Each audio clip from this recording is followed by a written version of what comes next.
Tem algumas coisas interessantes quando a gente está lendo a Bíblia. Muitas vezes a gente lê a Bíblia, que a moda beija-flor, tá certo? Né? Pega um versículozinho, um capítulo. E eu acho interessante que nós lemos hoje 1 Coríntios capítulo 11.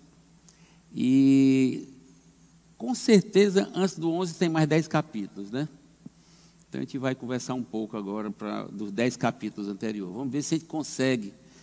Segundo aqui, esse negócio aqui, eu tenho que terminar 11h45. Então eu tenho 13 minutos, né? A pregação do Sinclair lá era 1 hora, tá certo? E o esboço que eu estava querendo seguir era o dele. Meia hora eu já gastei na ceia, tá certo? Então eu tenho mais meia hora, fazer em 13 minutos vai ser muito rápido. Mas vamos ver o que a gente faz aqui, tá bom?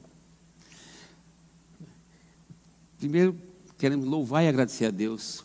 Eu me lembro de uma vez que eu cheguei aqui nessa igreja e fiz uma oração de olho aberto, e era até o irmão dele que estava, ele não entendeu o que estava acontecendo. Que momento foi esse? Era, se eu não me engano, uma reunião de encontro de casais. Era a primeira vez que eu estava junto da igreja novamente, depois do transplante, depois de passar pelo sufoco que eu passei, tá certo?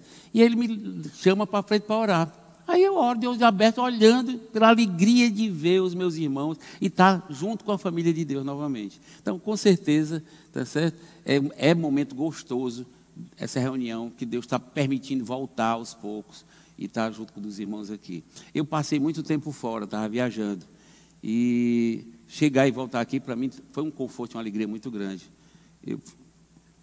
Eu tenho que entrar no celular, negócio meio complicado agora, tenho que cadastrar lá. Ainda bem que minha mulher faz tudo isso, me cadastrou, me arranjou uma vaguinha, eu vim domingo à noite, né? E hoje ela me botou de novo na lista, tá certo? Então, eu louvo a Deus pelo privilégio da gente estar reunido hoje aqui.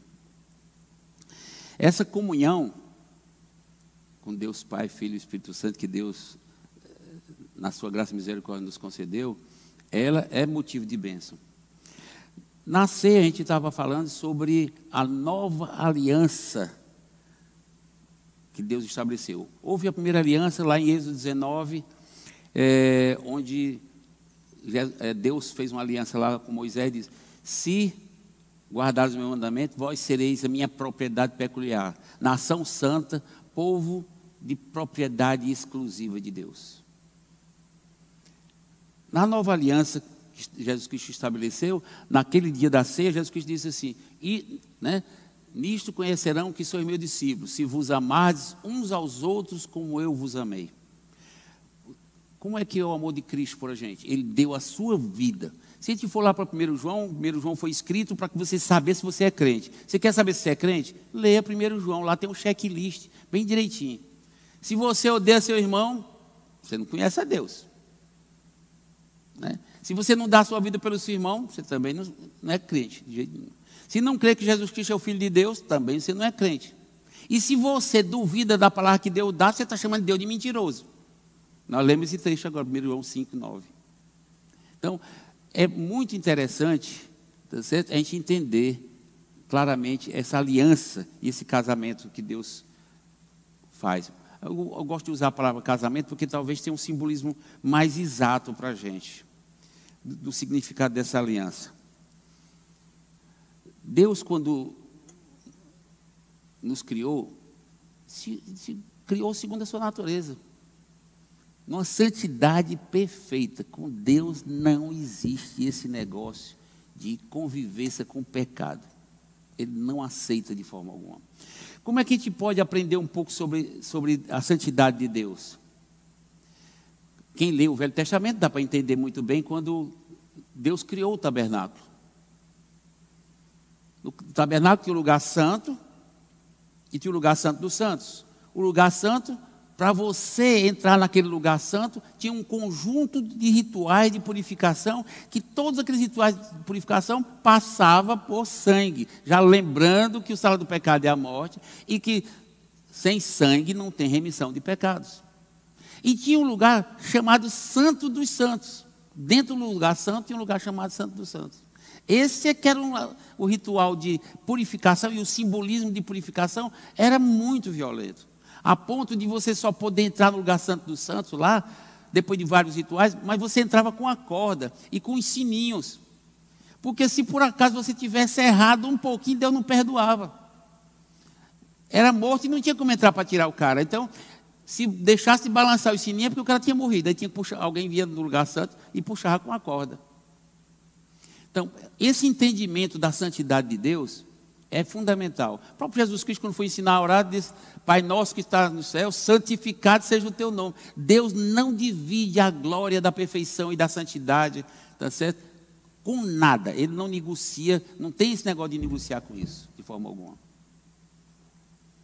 Se você for olhar a maioria dos rituais do Velho Testamento, eram rituais onde botava a mão na cabeça do cordeiro, cortava a cabeça lá e fazia o sacrifício naquele altar lá, para simbolizar, tá certo? Porque eu não sei quantos de vocês já viram matar animal, né? Porque hoje em dia você chega no supermercado, compra a carne lá, né? Ou compra a carne já enlatada, né? E você não vê que tudo que você precisa para sobreviver tem morte no meio. O arroz que você come foi tirado de uma árvorezinha que ela foi plantada para tirar o arroz. O milho que você come também foi. O feijão do mesmo jeito. Ao mesmo tempo, a carne que você come foi morto o animal lá para tu comer. Ou seja, para tu ter vida, alguém morreu. Alguma coisa morreu para poder tu ter vida. E muitas vezes, né, principalmente nesse modernismo, você chega lá no caixa, vai tchum, tchum, tchum, tchum, clic, clic, clic, clic, passou do cartão, né? De onde é que vem a comida? Do supermercado, né? Mas, como eu sou do tempo antigo, uma das coisas que mais me chocava era quando tinha que matar a galinha para a gente comer. Porque não tinha esse negócio de frango, não, tá certo? Frango já congeladozinho num saquinho, não. Égua, cara. Cortava o pescoço da galinha, ela saía pinotando feito doido, porque ritual de não comer com sangue, né? E ela melava tudo, né, pulando, quebrava o pescoço e cortava. Aí ficava aquela confusão. Aí eu assisti uma vez uma morte de um carneiro também. Daí uma machadada na cabeça do carneiro. Né? Ou seja, o aspecto do simbolismo da morte não é uma coisa que você fica satisfeito, né? A morte é castigo mesmo. Mas Deus, na sua graça e misericórdia, né, nos deu uma segunda chance de vida eterna ao lado do Deus puro e santo. Mas por que aqui essa introdução aqui? Só porque a gente tem que entender que a cerimônia da ceia simboliza a aliança de Deus com a gente. É uma aliança onde o lado fiel não falha, é o lado de Deus. O nosso é comum a gente falhar. Eu fico imaginando o seguinte, para a gente simbolizar um pouco sobre a aliança e esse negócio de ciúme. A minha mulher gosta de assistir jogo de futebol, tá certo? E ela tem uns jogadores, tá certo? Que ela acha que são os melhores, tá certo? Ela pode fazer tudo, dizer que o jogador, mas não pode dizer que o cabo é bonito, porque eu já fico mordido, tá certo?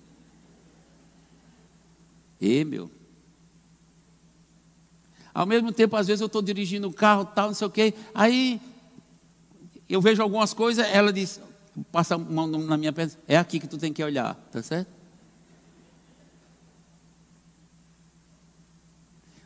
Você não pode imaginar que você ter uma aliança com Deus também vai ser muito diferente. Se vocês forem entender direitinho, o capítulo 11 de Coríntios, ele é escrito depois que Paulo, a igreja de Coríntios era uma problemática, a nossa não chega nem nos pés da igreja de Coríntios, tá certo? Ele faz uma relação extensa de coisas, aí ele vai apresentar a aliança e aproveita, e já entra também na ceia, né? Se nós formos dar uma olhada rápida, tá certo? Vamos ler logo um texto aqui, né? Porque pelo menos uma coisa é certa, não ler a palavra de Deus e aí está garantido. O resto é conversa, às vezes, do Pedro, né? Que Deus, na sua misericórdia, nos ajude a entender bem essas coisas. Vamos ler 1 Coríntios capítulo 10, depois nós vamos ler do 1 ao 9. Ora, irmãos, não quero que ignoreis que nossos pais estiveram todos sob a nuvem e todos passaram pelo mar, tendo sido todos batizados, assim na nuvem como no mar, com respeito a Moisés. Todos eles comeram de um só maná espiritual e beberam da mesma fonte espiritual, porque bebiam de uma pedra espiritual que os seguia, e a pedra era Cristo. Entretanto, Deus não se agradou da maioria deles, razão porque ficaram prostrados no deserto. Ora, estas coisas se tornaram exemplos para nós. Elas são exemplo para nós, a fim de que não cobicemos as coisas más, como eles cobiçaram. Não vos façais, pois, idólatras, como algum deles, porquanto está escrito: o povo assentou-se para comer e beber, e levantou-se para divertir-se. E não pratiquemos imoralidade, como algum deles o fizeram, e caíram num só dia 23.000. Não ponhamos o Senhor à prova, como algum deles já fizeram, e pereceram pelas mordeduras das serpentes. Nem murmureis, como alguns deles murmuraram, e foram destruídos pelo exterminador. Estas coisas lhes sobrevieram como exemplos, e foram escritas para advertência nossa, de nós outros, sobre quem os fins dos séculos têm chegado. Aquele, pois, que pensa estar em pé, veja que não caia. Não vos sobreveio tentação que não fosse humana. Mas Deus é fiel e não permitirá que sejais tentado além das vossas forças. Pelo contrário, juntamente com a tentação, vos proverá livramento, de sorte que a possais suportar. Portanto, meus amados, fugi da idolatria. Falo como a criteriosos, julgai vós mesmos o que digo. Porventura, o cálice da bênção que abençoamos não é a comunhão do sangue de Cristo? O pão que partimos não é a comunhão do corpo de Cristo?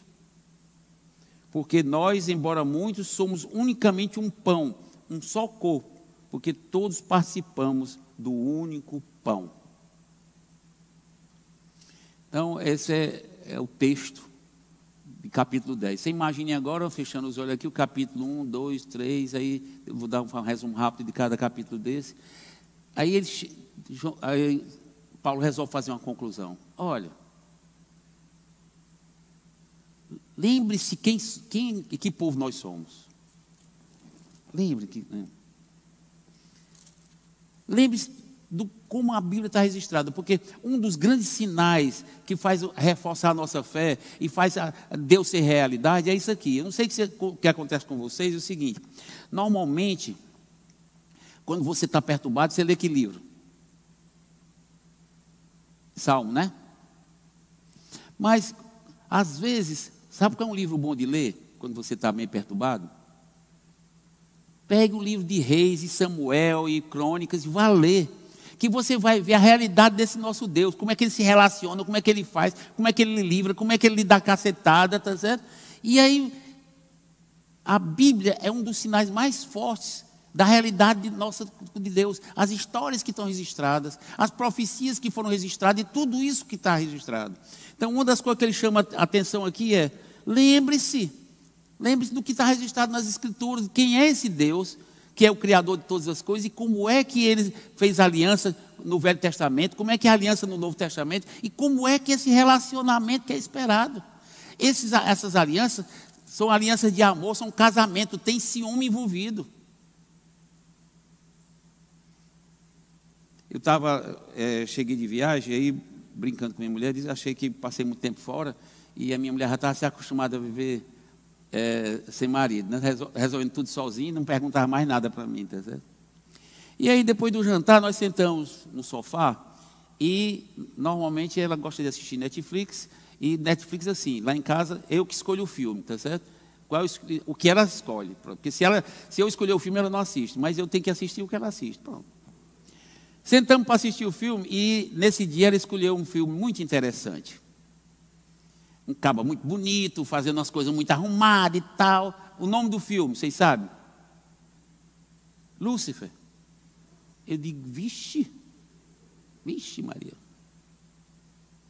Maria não pode dizer, não tem problema não.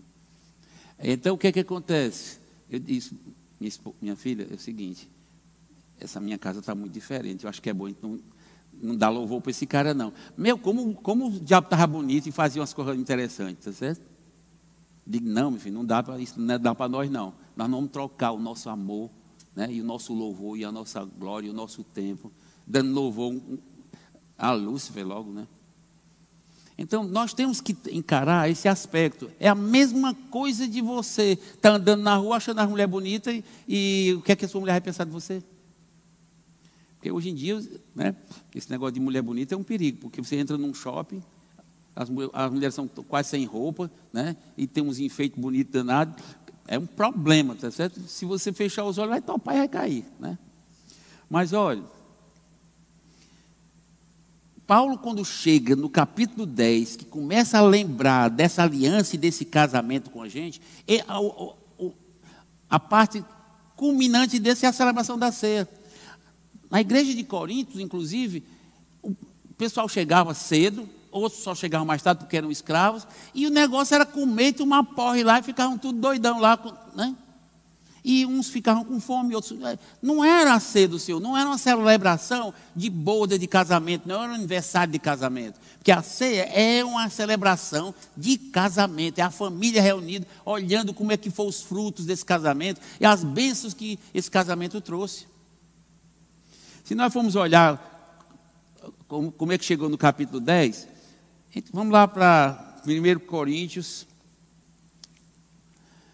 No capítulo 1 ele vai falar qual é a vocação dos santos, o que é que o crente tem que ser. No capítulo 2 ele vai falar que as coisas de Deus, elas só se discernem quem tem o Espírito Santo de Deus. Ou seja, nós somos um animal diferente, enquanto o ser humano natural, ele não tem o Espírito de Deus.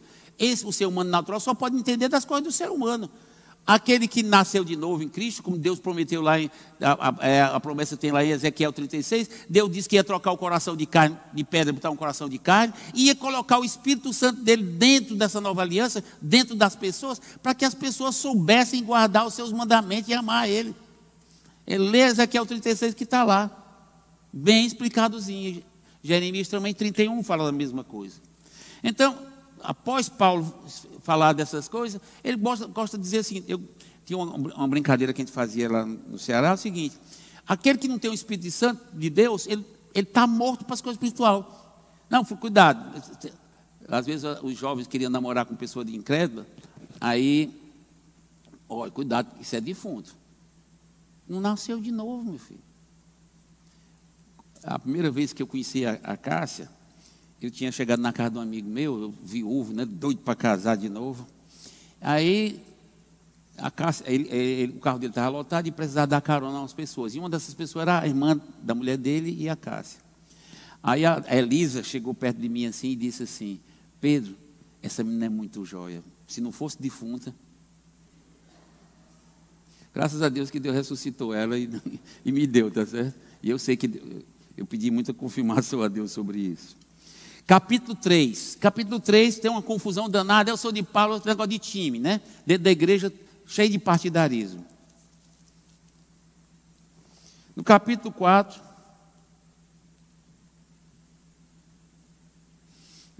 tem recomendações e admoestações. No capítulo 5, é um caso muito complicado, porque tinha um filho namorando a esposa do pai. O pai parece que tinha mais de um, e deu essa confusão lá.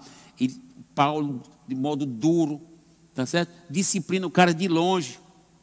Lá no capítulo, em 2 Coríntios, houve uma reconciliação e Deus, e Paulo manda reconciliar-se de novo com o cara. Capítulo 6,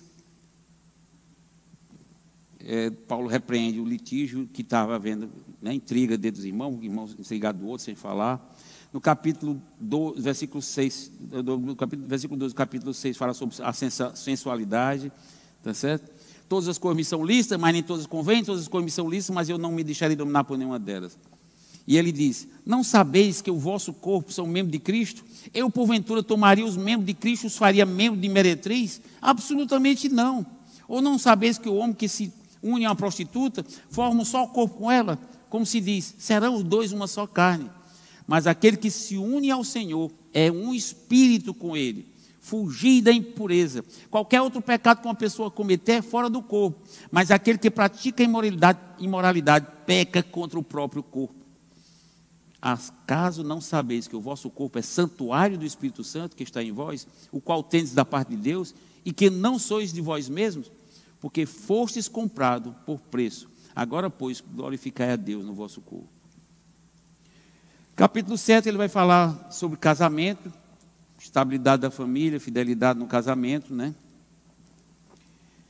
Acerca das coisas sacrificadas aos ídolos, na cidade de Corinto tinha muita celebração, e muitas vezes, eu fico às vezes impressionado, quando, não sei se é porque eu nasci num lar cristão, e minha mãe era muito severa sobre esse negócio de fidelidade a Deus, às vezes as pessoas têm uma folga muito grande para participar de algumas coisas. Uma coisa que eu aprendi foi o seguinte, eu fui trabalhar como engenheiro na Bahia. Na Bahia tem muito negócio de candomblé em todo canto. Uma comida que eu gostava muito na Bahia era acarajé. Mas se eu chegasse na mesa do acarajé e ela tivesse, tem umas coisas que eles botam lá que é oferecida ao santo, tá certo? Se ninguém questionasse nada, como a Bíblia orienta, eu chegava lá, pedir meu acarajé e ir embora, não tem nada a ver com o santo. O santo não é de nada mesmo. Mas se por acaso questionasse, como aconteceu de engenheiro questionar, por que vocês não bebem? Coisa desse tipo, um engenheiro, eu não pegava. Ou seja, se tem alguma coisa com o diabo, deixa de fora esse negócio. Tem tanta coisa boa que Deus fez para a gente usufruir da vida. Imagina uma rosa cheirosa, né? Porque tem umas rosas agora que é só enfeite, né? Não cheira. Mas aquela rosa que tem um cheiro. Você imagine agora uma manga jasmim. Você já comeu a manga jasmim? São tanta coisa gostosa que Deus tem para a gente, né? Um suco de caju, que a minha mulher tem feito muito ultimamente.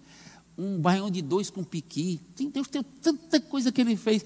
Tudo que Ele criou na natureza foi para nossa alegria, para nossa satisfação. Por que é que agora eu vou, por questão de infidelidade, trair um Deus desse? Tão bom. Nada de convívio com negócio, coisa sacrificada aí, tem a ver com demônio. Paulo vai falar da liberdade e o direito que ele tem, porque algumas coisas estão reclamando. E aí nós vamos agora tentar repassar um pouco. Eu tenho que terminar 11h45. Já passou 8, né, Cláudio? Tudo bem, vamos falar rápido aqui. Capítulo 10. Versículo 14, é o que nós vamos ler aqui. Portanto, meus amados irmãos, fugi da idolatria, falo como acriterioso, julgai vós mesmos o que digo. Porventura o cálice de bênção que abençoamos, não é a comunhão do sangue de Cristo? Então ele vem falando sobre todos aqueles batismos que houve na época de Moisés, né, e aquelas alianças, e ele vai falar agora do cálice de bênção. O significado de bênção aqui é o seguinte,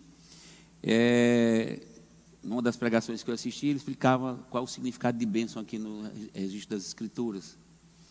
Bênção não é aquela coisa que você vai receber porque deu sorte, né? Não, que Deus te abençoe, aí você vai lá fazer um negócio para poder, né? Aí se você ganhar dinheiro, Deus lhe abençoa. A bênção aqui é uma coisa que aconteceu. Diz que o significado mais próximo de bênção é quando existiam aquelas pragas na época da Idade Média. Abençoado era aquele que escapava da praga, tá certo? É o sentido de bênção aqui. Nós somos abençoados porque escapamos da praga do castigo eterno. Então, nós participamos da ceia do Senhor porque nós escapamos da praga, estamos vivos em Cristo.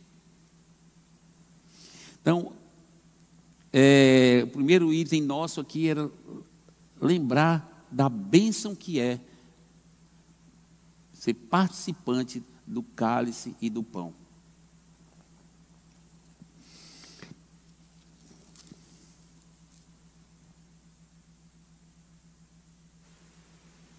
A outra coisa é que a participação disso vem junto com um sinal maravilhoso, que é a celebração da ceia, que é feito em memória desse livramento que a gente teve. É um momento de você...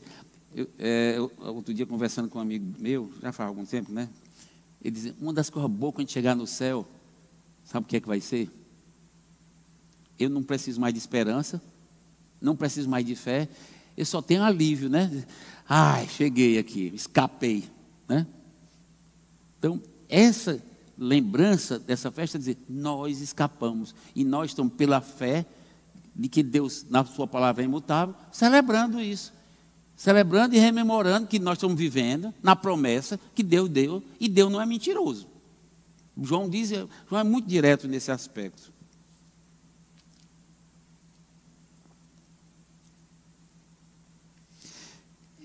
A outra coisa para a gente falar mais rápido aqui é sobre examinar-se, pois, o homem a si mesmo.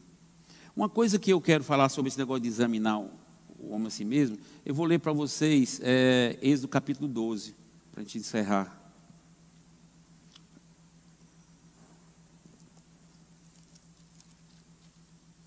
Uma vez eu dando uma aula na escola dominical, muito tempos atrás, na igreja Batista Emanuel, em Fortaleza, e eu estava dando aula para as senhoras.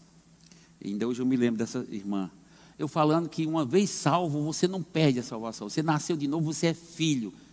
E ninguém renega filho. Deus não vai renegar um filho que, pelo poder dele, transformou em filho. Você pode fazer o que quiser.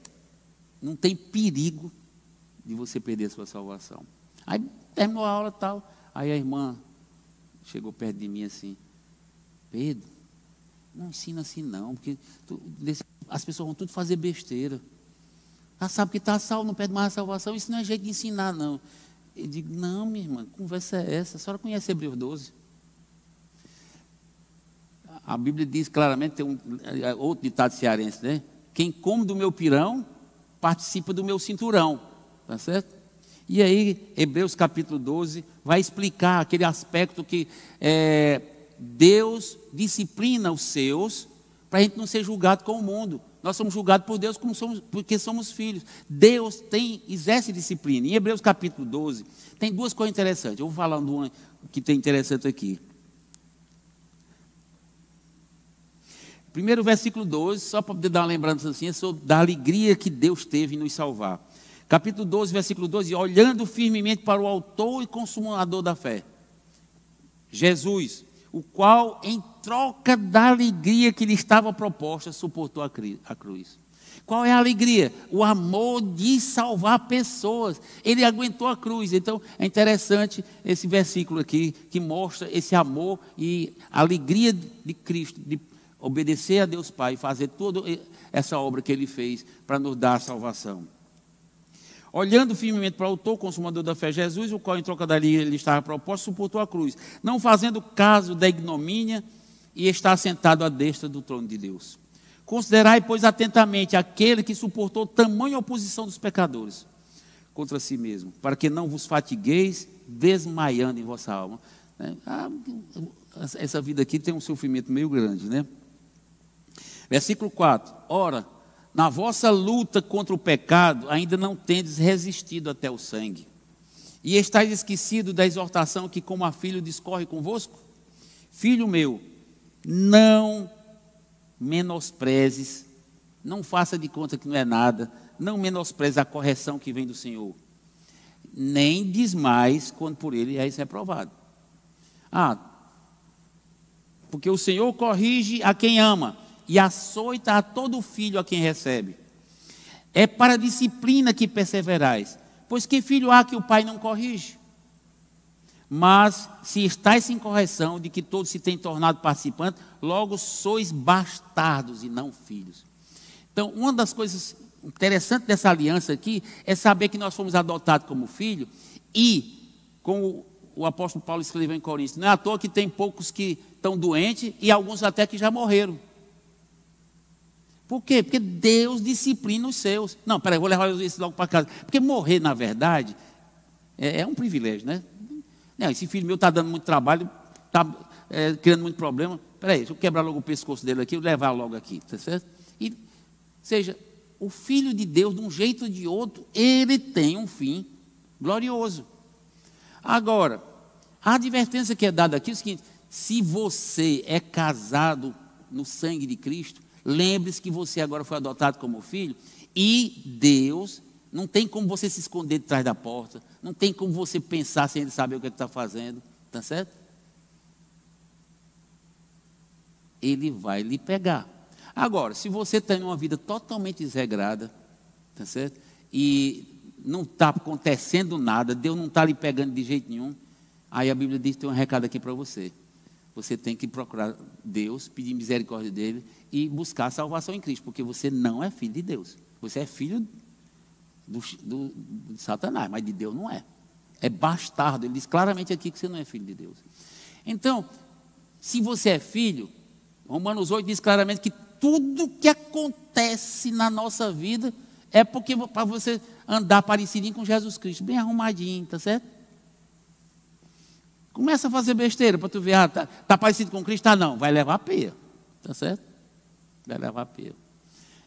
Essa é a grande vantagem desse novo nascimento, é que na peia você também tem a alegria de saber que está sendo açoitado por um pai perfeito e que você está casado com aquela aliança que você vai morar eternamente com Deus. Essa é a parte final, né, da nossa conversa, que Deus, na sua grande misericórdia, tá certo, nos ajude a escolher a calçada da sombra. Então, ligeiro você escute, como a Bíblia nos fala aqui, quando houver uma exortação, rapidamente se volte, para poder você não levar uma peia grande.